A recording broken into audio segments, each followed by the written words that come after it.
Greetings of the day to everyone. Today we are going to discuss two very important topics. One is related to the field of education and second is related to the field of a tragedy which occurred few years back. The topic of discussion is no detention policy in education and the second topic will be Bhopal gas tragedy. And what we will discuss in Bhopal gas tragedy, there is something in news related to the waste disposal of the Bhopal gas tragedy. Let us start with the first topic. Now, the topic is why did government scrap no detention policy? So there was a policy, एक policy था जो government ने implement करा था. I'll tell you about the policy. The policy was 5th class से 8th class के बीच के बच्चे 5th क्लास से 8th क्लास के बीच के बच्चे उनके एग्जाम में कितने भी नंबर आए, कितने भी मार्क्स आए, बेशक जीरो क्यों ना आए, उनको स्कूल में डिटेन नहीं किया जा सकता या फेल नहीं किया जा सकता. काफी बच्चे इसका फायदा उठाते हुए पास भी हुए, ठीक है. बट गवर्नमेंट ने ये डिसीजन लिया है कि ये जो पॉलिसी बनाई थी इसको हटाना है.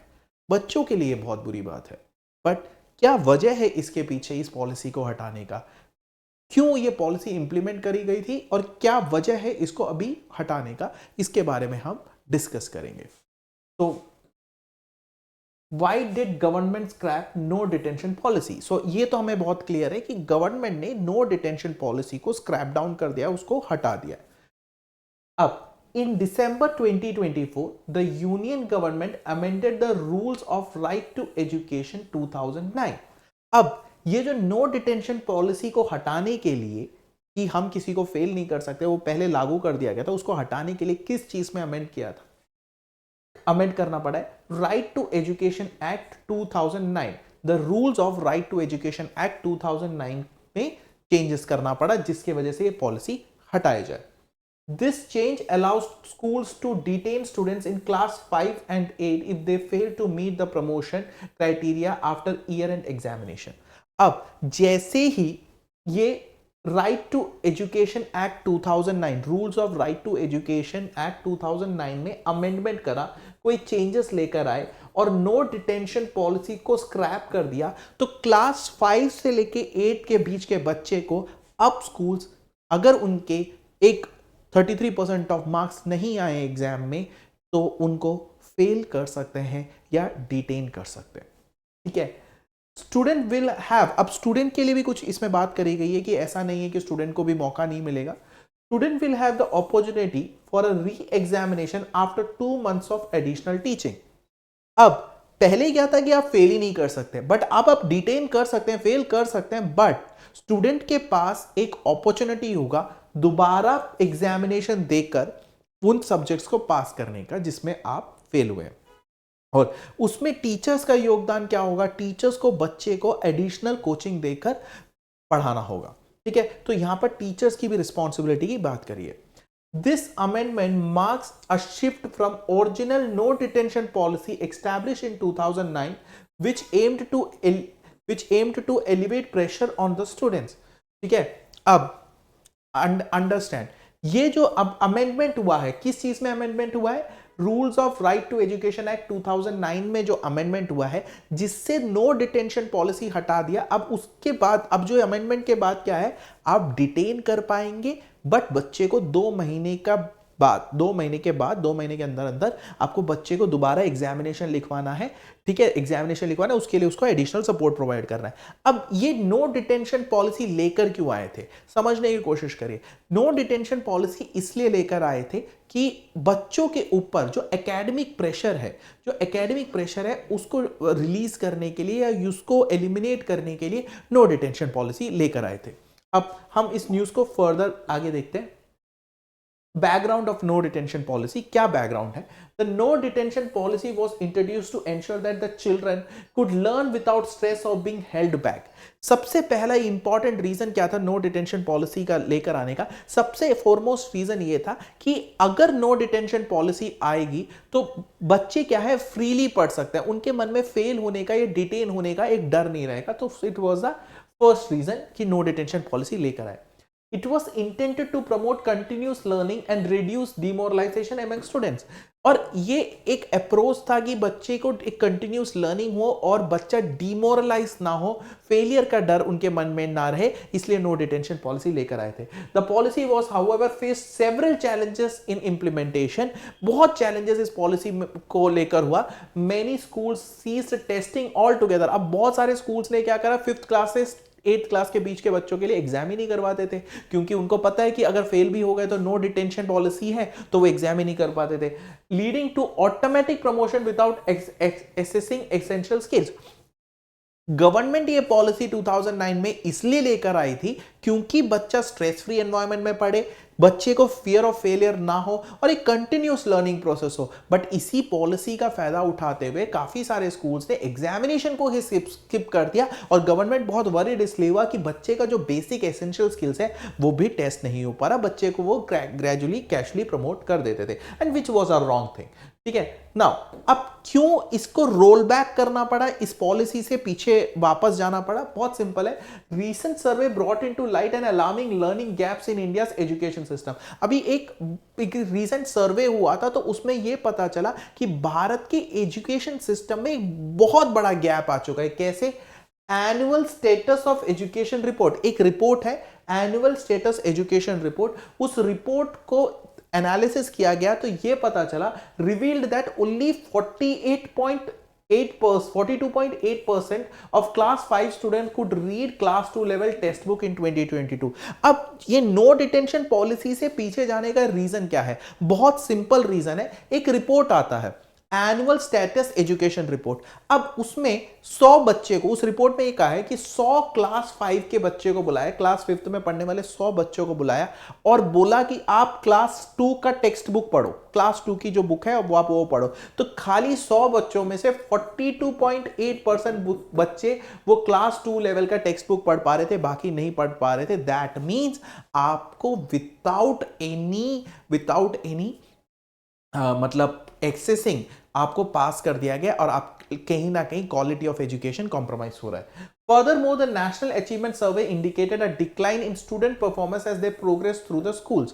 और अब नेशनल अचीवमेंट सर्वे ने भी बोला है कि जैसे स्टूडेंट अपने को-करिकुलम में आगे जाता है तो उनका पासिंग रेट कम हो जाता है. The government analysis showed that failure rate among students in class 10th and 12th are promoting the need for policy revision.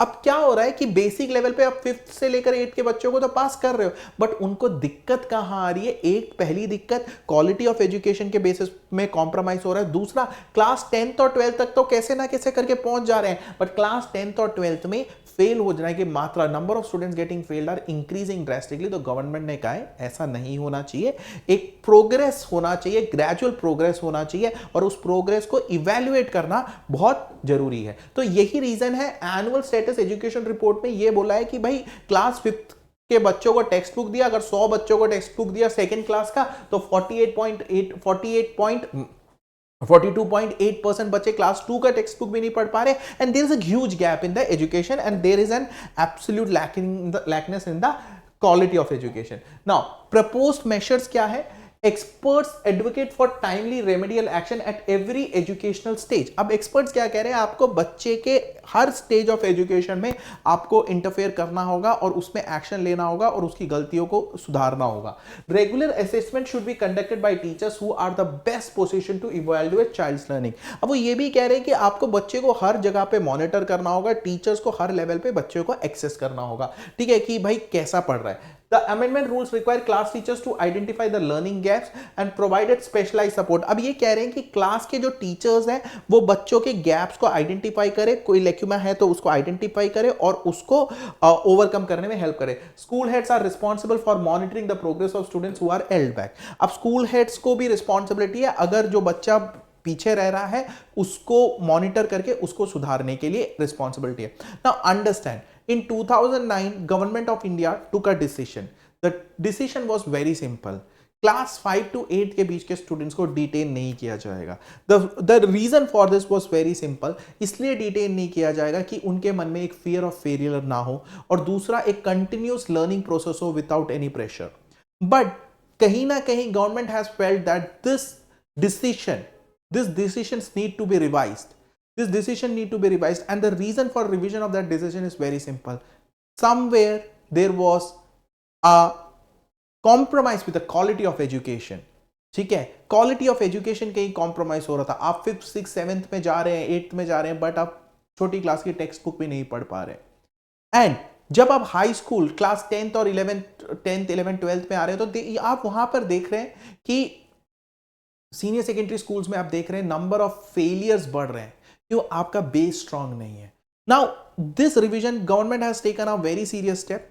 Government always try to improve the quality of education in the society. Now government ने यहाँ पर एक और चीज ये करा है. Government ने क्या है कि teachers are also responsible.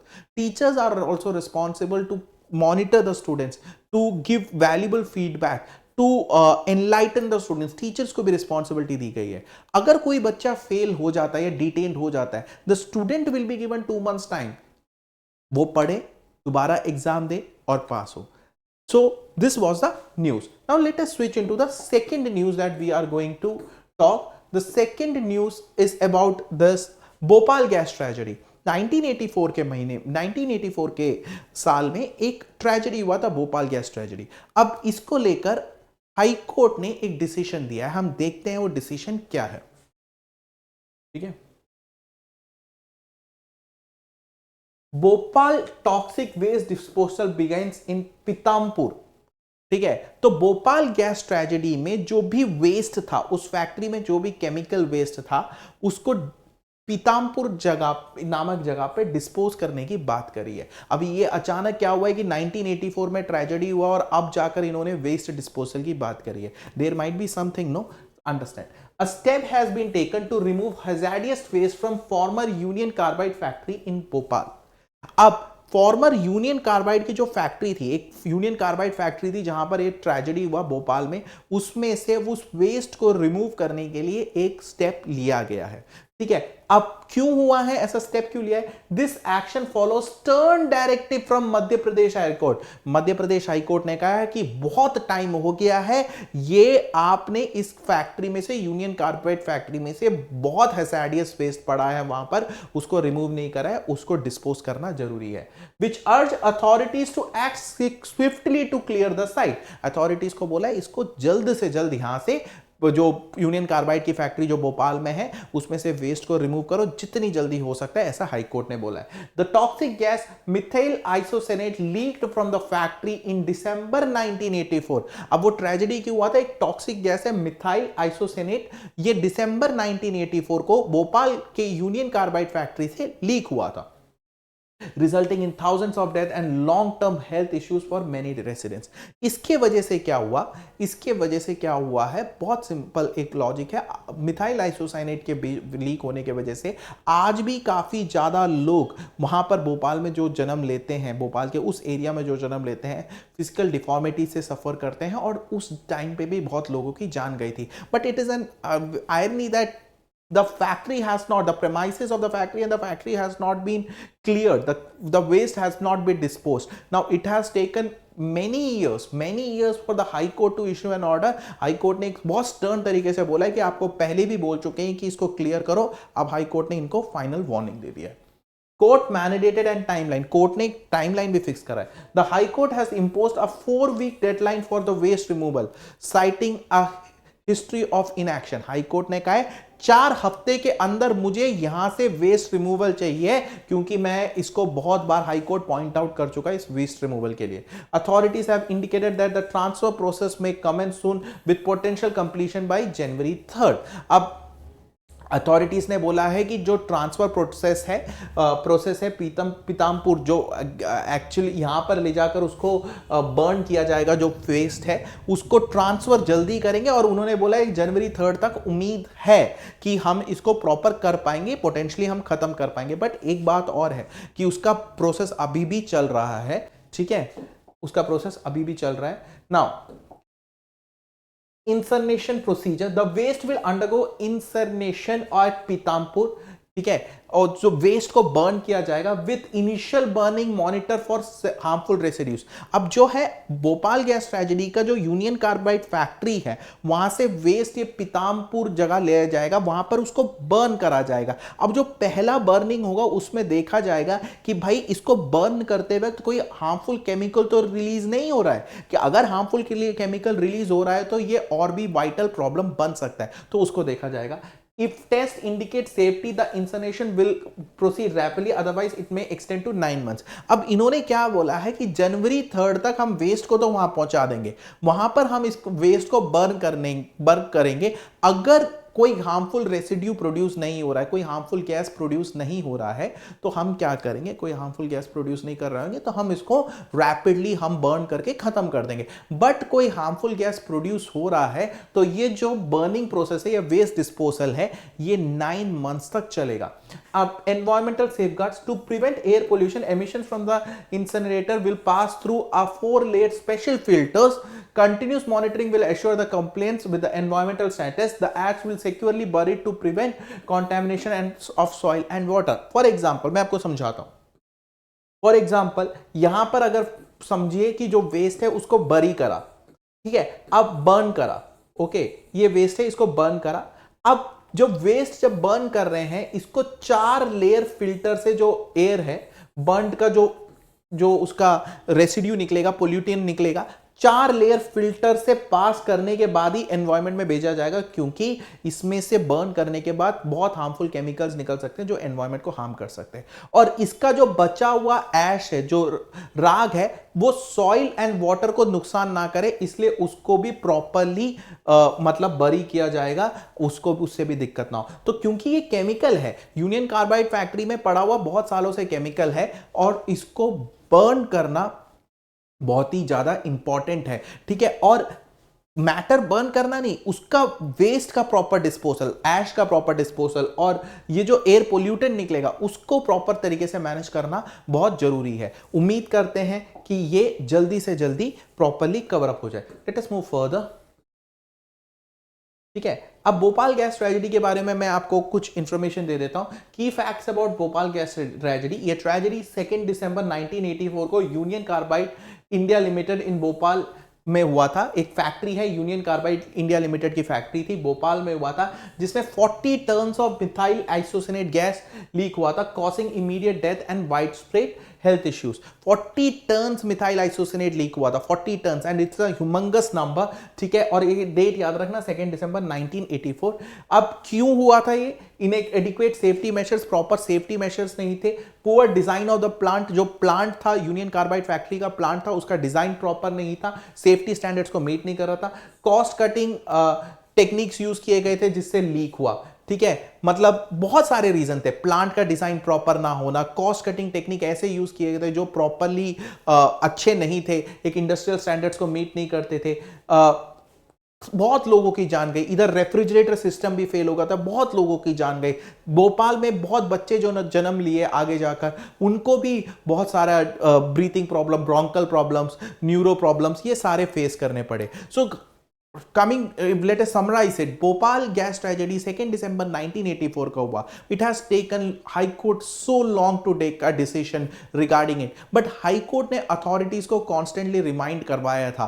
High Court ने बार बार authorities को बोला था कि भाई आप इस वेस्ट को डिस्पोज करें, but authorities did not take this मतलब the judgment of High Court seriously. Now High Court has given strict warning. Either you do your duty or otherwise face the consequences. High Court has taken a very big step here, and it will definitely bring a change.